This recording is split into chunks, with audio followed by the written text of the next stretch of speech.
Notre Père, nous te bénissons, merci. Merci pour l'amour que tu nous as donné à travers ton Fils. Merci pour ce moment que tu nous as donné de te louer, de te célébrer, de t'adorer. Merci pour l'occasion que tu nous donnes de te chanter en liberté, de chanter peut-être dans la joie, même si, Père, nous sommes submergés par les difficultés, par les problèmes de la vie. Ce matin, tu nous as dit que tu viens nous consoler, tu viens nous donner le courage. Si nous avons peur au-dedans de nous, que nous voulons te confier ton serviteur encore qui va nous donner, qui va nous conseiller, qui va nous parler à travers de ta parole. Que ton nom soit béni, que ton nom soit célébré.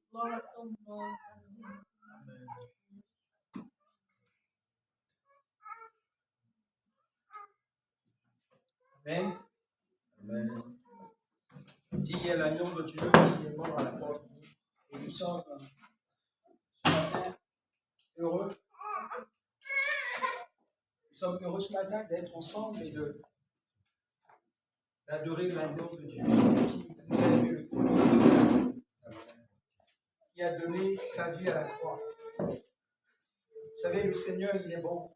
Amen. Amen. Je vais prêcher sur le verset que Fabrice a utilisé ce matin. Et c'est ce que je vais... Vous allez retourner sur ce verset. 2 Corinthiens chapitre 7. Vous savez que Paul, l'apôtre Paul a reçu l'appel de Dieu, pas comme les autres. C'était un homme qui persécutait l'Église. C'était un homme qui faisait du mal à l'Église.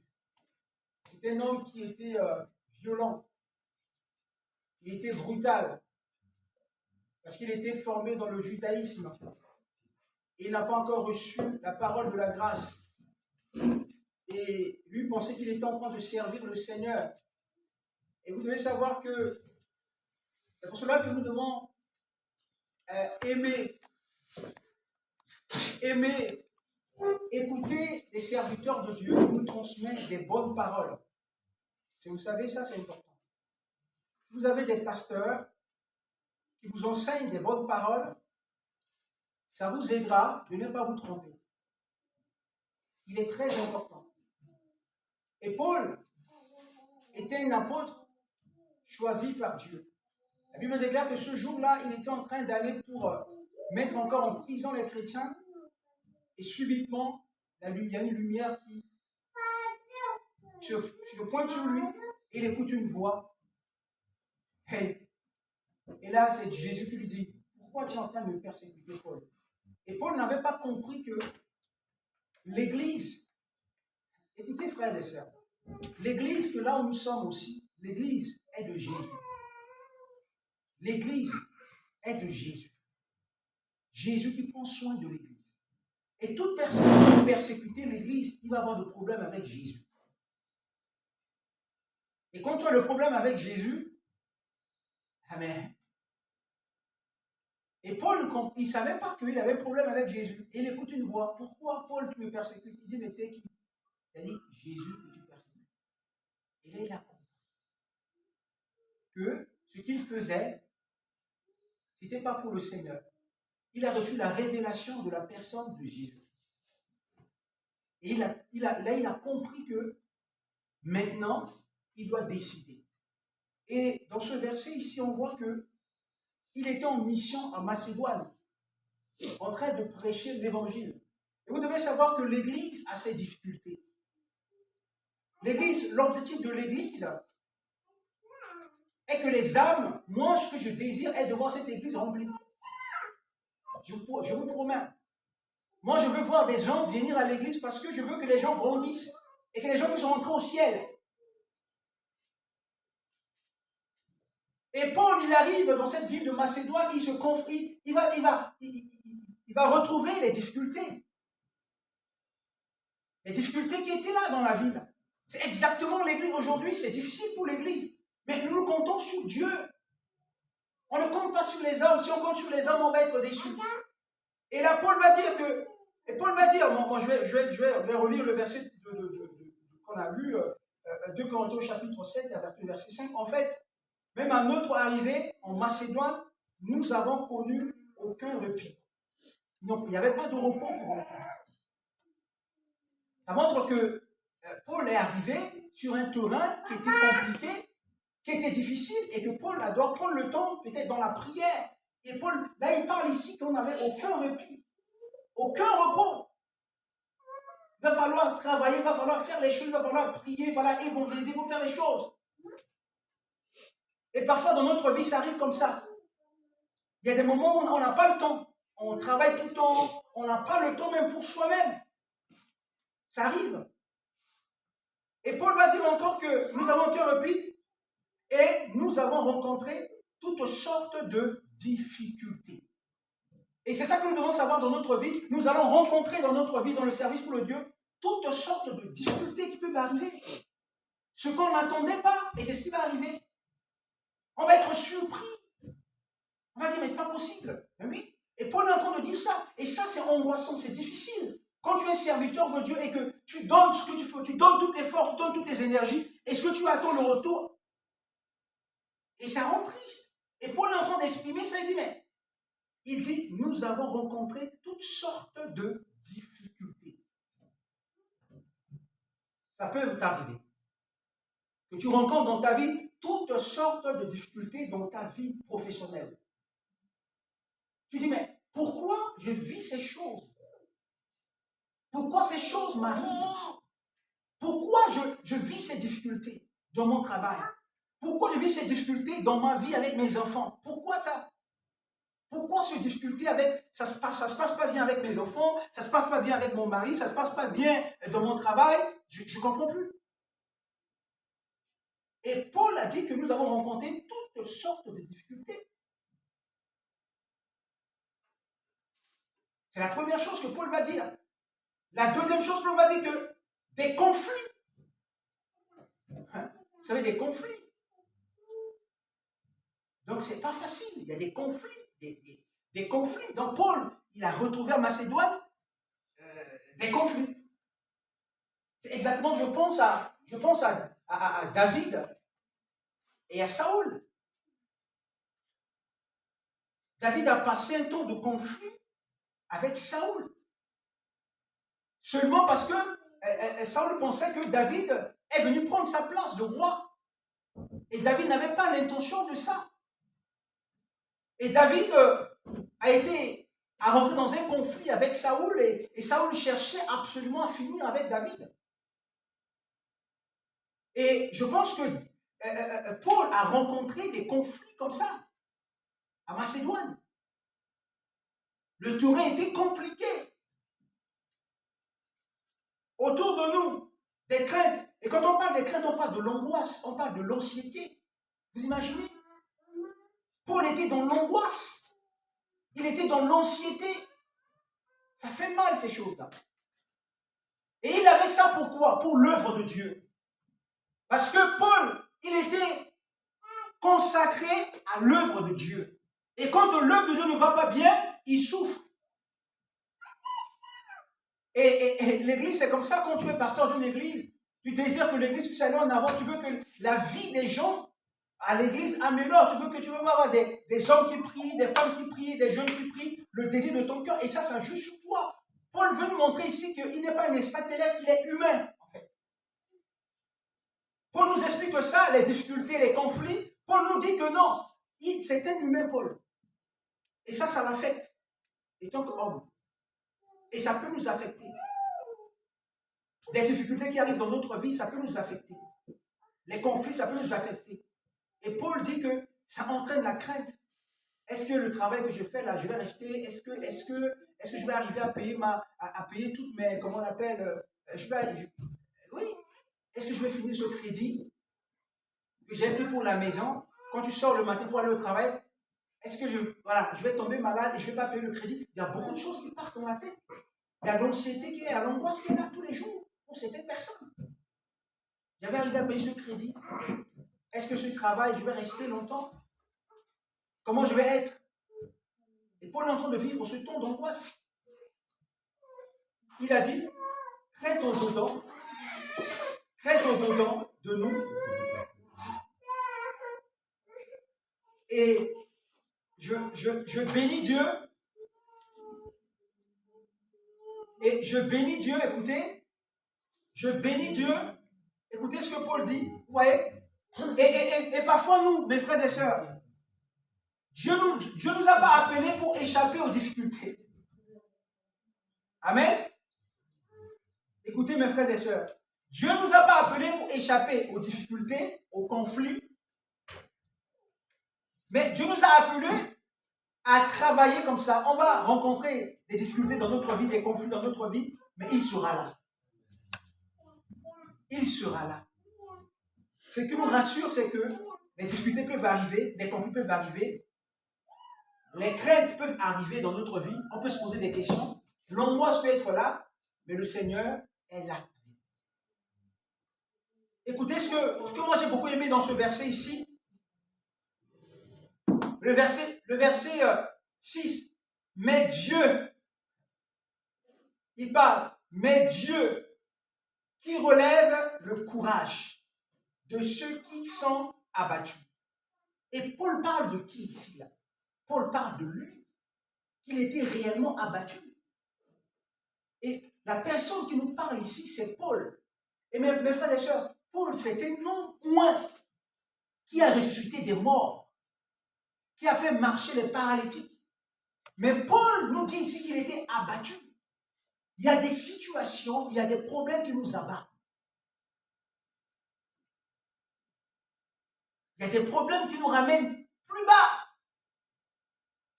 On se sent désarmé. On ne sait pas quoi faire. On perd tous nos efforts, tous nos repères.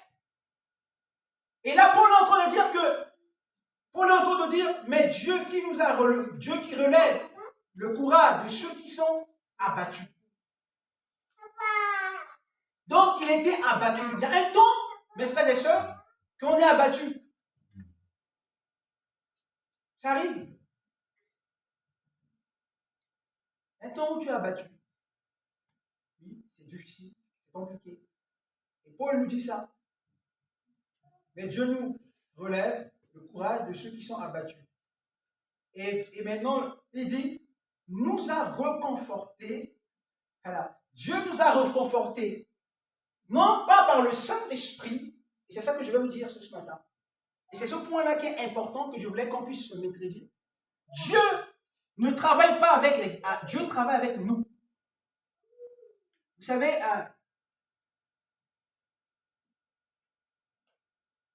Dieu travaille avec nous. Et le verset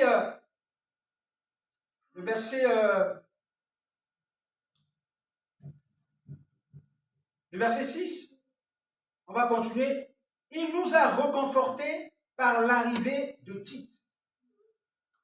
Vous savez, Dieu, dans notre marche chrétienne, il y a des personnes qui peuvent être une consolation.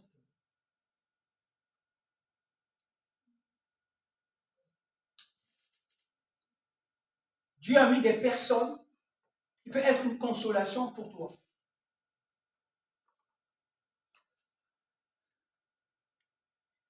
Il est une consolation pour toi. Hier soir, c'est la première fois de ma vie de faire une malaise. J'ai fait une malaise hier soir. La première fois de ma vie. J'ai fait une malaise, j'étais dans la chambre et je voulais aller dans ma chambre, je ne voyais plus rien. Heureusement, j'étais devant le lit et j'ai tombé dans le lit. J'ai failli tomber par terre en fait. Je voulais peut-être me casser je sais pas. J'ai fait une malaise hier soir, c'était la première fois de ma vie de faire ces choses. Et mon neveu était là dans la chambre. Il était venu rentrer dans ma chambre. Il est assis sur mon lit, il a parlé avec moi. Ça, c'est mon titre. Il est rentré dans la chambre, il était là, il m'a parlé, il m'a dit des choses, il m'a parlé. Ça m'a fait du bien. Quand vous traversez des moments un peu sombres comme ça, des moments difficiles comme ça, où vous vous retrouvez. Et Paul est en train de... Vous imaginez l'humilité que Paul développe. Paul Paul ne parle pas que c'est le Saint-Esprit qui est venu, c'est le Saint-Esprit qui est venu vers nous pour nous consoler, mais la venue de Tite.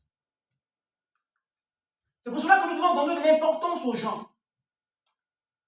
Nous devons donner de l'importance aux personnes que Dieu a mis à côté de nous. Et Paul donne ici de l'importance à Tite. Et Paul est en train de dire que lorsque Tite était arrivé, avec ce temps de difficulté, avec ce temps d'angoisse, mais il était une consolation pour nous. Il a pris la place du Saint-Esprit. N'est-ce pas que la Bible dit que nous avons un consolateur qui est le Saint-Esprit? N'est-ce pas? Mais là, Paul est en train de dire que Tite était, écoutez ce que la Bible dit ici. On va lire, il a dit, nous avons reconforté par l'arrivée de Tite.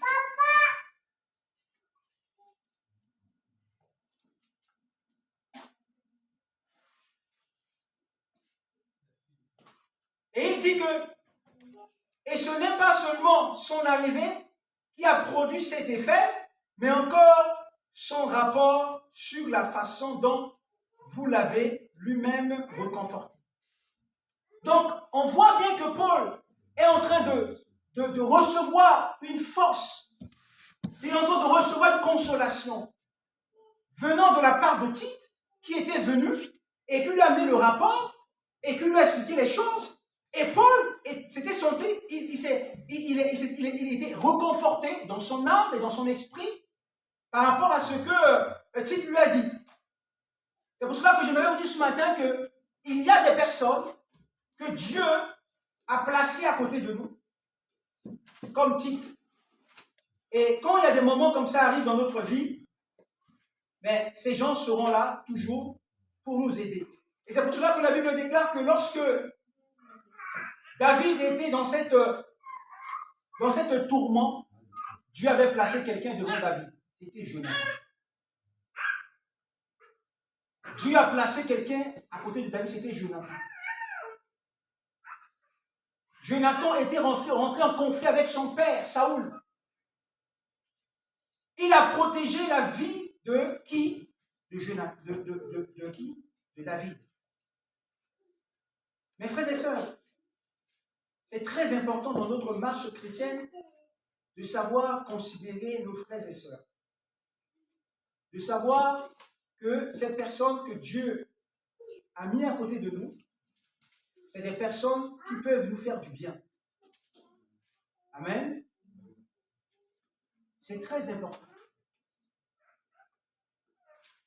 Il ne faut pas dire que nous sommes des super-héros et que nous sommes le plus forts et que nous pouvons traverser des moments de difficulté. Mais Dieu a placé des personnes pour nous aider. Nous allons lire 1 Samuel, le chapitre 19. Qu'est-ce que la Bible nous dit ici? Vous êtes à la page? Amen.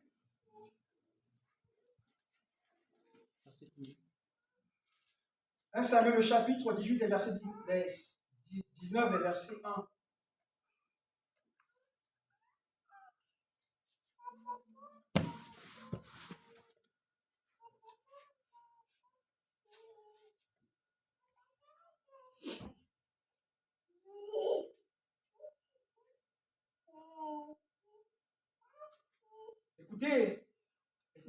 Écoutez ce que Dieu a placé quelqu'un pour défendre, pour consoler David. David était perdu. Comme Paul nous a dit tout matin, qu'il avait crainte dedans. L'anxiété était là. Mais le Seigneur a envoyé Tite. Amen. On peut lire. Vous êtes à la page. Saoul informa son fils Jonathan et tous ses ministres de son intention de faire mourir David. Amen. De son intention de faire mourir David. Mais Jonathan, qui avait beaucoup d'affection pour David, l'en avertit. Saoul, son père, a l'intention de te faire Saoul, mon père, a l'intention de te faire mourir. Dit-il, sois sûr, tes gardes. Demain matin, trouve-toi une bonne cachette et y reste. Je sortirai avec mon père et je l'accompagnerai dans le champ où tu te seras caché. Je lui parlerai de toi, je verrai comment il réagit et je te le ferai savoir. Amen. Quelque chose est en train de se passer et que David lui-même ne le savait pas. Hein? Saoul a résolu là-bas de finir avec David, de tuer David, de finir avec David. Mais la Bible dit ici que, la Bible nous dit que, comme, la Bible nous dit comme,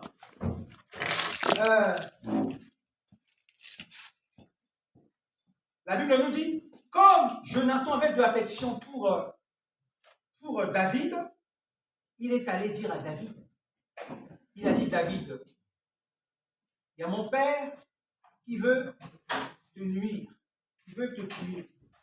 Mais tu dois te cacher dans un endroit pour qu'il ne te voie pas, qu'on ne te voie pas, qu'on ne te retrouve pas. Pourquoi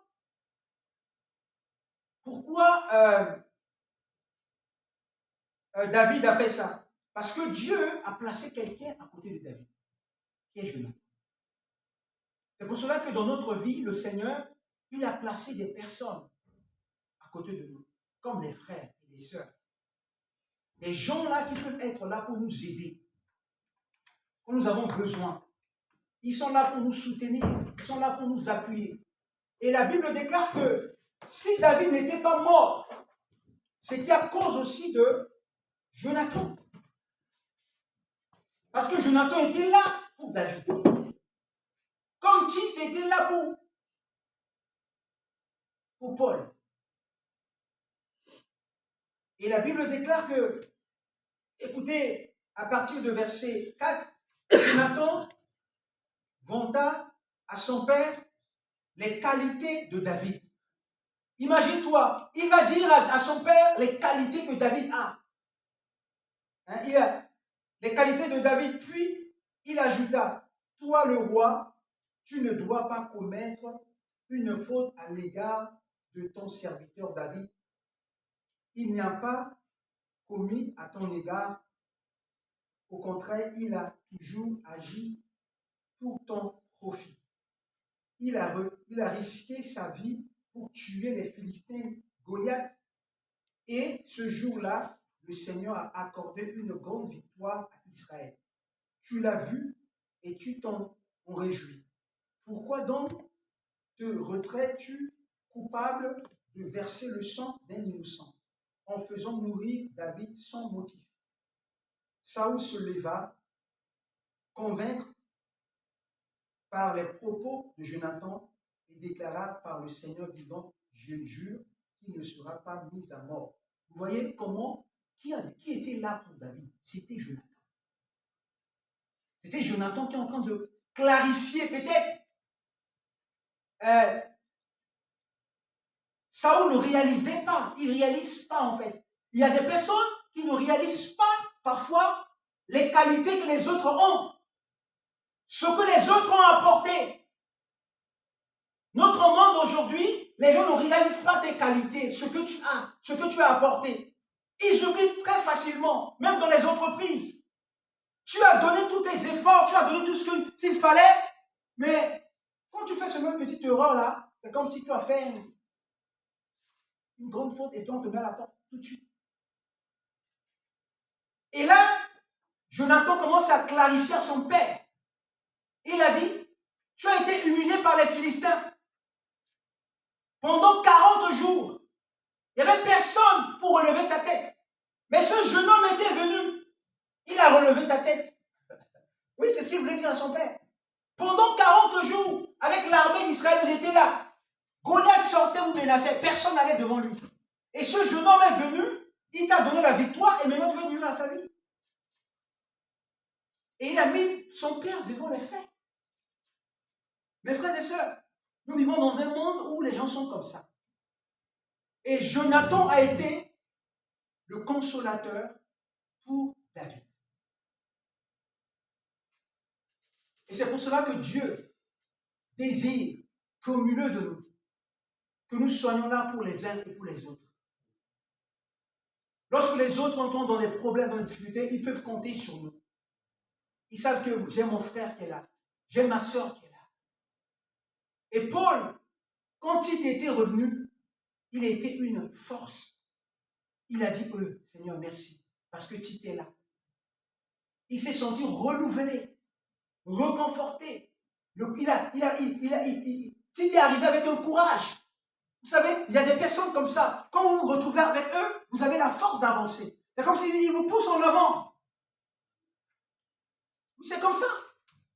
Il y a des personnes qui vous disent, allez-y, vous sentez quelque chose de naturel et vous avancez avec eux. Et là, on voit Jonathan commence à parler à son père de David. Il commence à, comme dans ma Bible on dit, Jonathan vanta à son père les qualités de David. Oui, mais il a raison, il est en train de mettre, d'étaler en quelque sorte les qualités de David à son père. Il a dit, mais tu connais ce jeune homme, il est ça, il est ça, il est ça, il est ça. Et là, et David, et Saül reste comme ça. Mes frères et sœurs, Dieu met toujours quelqu'un à côté de nous dans des moments difficiles pour nous aider. Amen. Et le verset 6 du chapitre 19, on dit, Saül se leva, laissa convaincre par les propos de Jonathan et déclara par le Seigneur vivant, jure qu'il ne sera pas mis à mort. Alors Jonathan alla chercher David, lui rapporta toute la conversation et le ramena vers Saül. David reprit son service auprès du roi comme par le passé. Quelqu'un qui est là. Quelqu'un qui est là pour toi. Jonathan était là pour David. Que nous soyons comme ça. Comme Paul a dit. Paul a dit,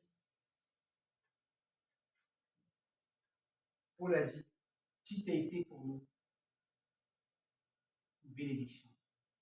Il est venu nous consoler. Avec tous les problèmes et difficultés qu'on avait traversés, mais sa présence nous a fait du bien. Comme la présence de Jonathan a fait du bien à David. Et ce matin, Dieu nous dit, nous ne sommes pas des super-héros. Il y a des moments où nous traversons des difficultés, des conflits. Il y a des conflits intérieurs avec nous-mêmes. Notre âme, dans notre âme, dans notre esprit, on a ce combat intérieur. Ce combat qui bouillonne d'entre nous, à l'intérieur de nous-mêmes. Et c'est ce que Paul a dit. Mais la consolation n'était pas venue du Saint-Esprit d'une personne. Le titre. Ce matin, nous allons prier le Seigneur. Demandons au Seigneur de nous aider. Que nos frères et sœurs soient utiles pour nous. Que ma sœur soit utile pour moi. Que mon frère soit utile pour moi. Et quand on te retrouve ensemble, amen, c'est la force. On va prier. Seigneur, merci, nous voulons encore te bénir.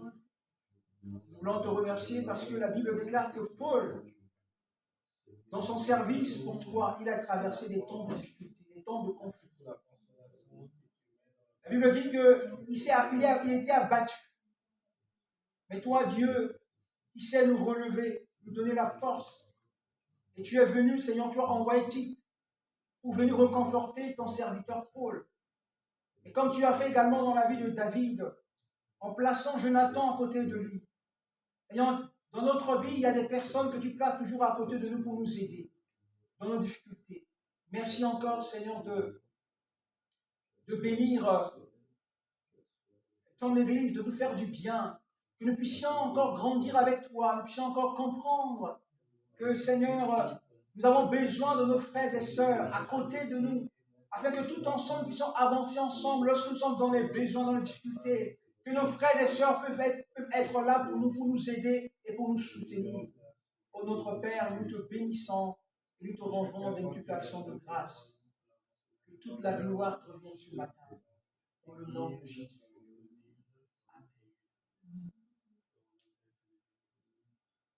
Amen. J'aimerais qu'on puisse. Nous allons dire quelque chose ce matin parce qu'il y a notre frère Jean qui est là. J'aimerais qu'il puisse venir ici, lui-même, il va venir, il va parler. Je suis vraiment très content de cette surprise parce qu'il m'a appelé hier que sa femme est venue. Et je suis très très content, ravi de lui. Et que j'ai vu la madame est venue avec la petite. Et nous sommes vraiment ravis de les avoir au milieu de nous. Hein? Il faut que vous puissiez accueillir bien la sœur. Vous savez qu'elle vient d'arriver. Elle a personne ici. Hein? Elle a personne. Elle a laissé tous ses parents là-bas. Donc elle est venue avec son mari. Donc il faut que l'Église soit là pour les soutenir. L'Église soit là pour eux. Même qu'ils puissent se sentir pas seuls. Hein? Moi je sais que le frère Jean, il est toujours calme, tranquille. Hein? Et sa femme est venue, donc on est très très content d'eux. Amen.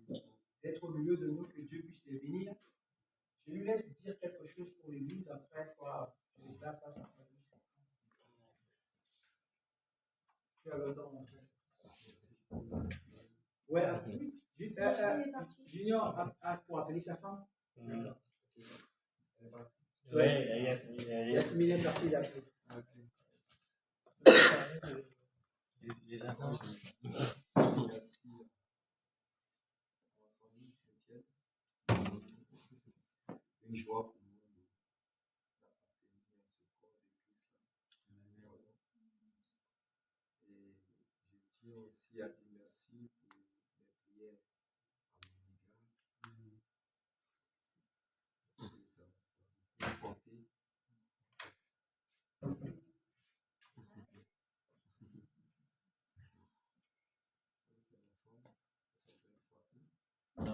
Enchanté. Notre enfant, notre fille, Marie-Marguerite. Amen.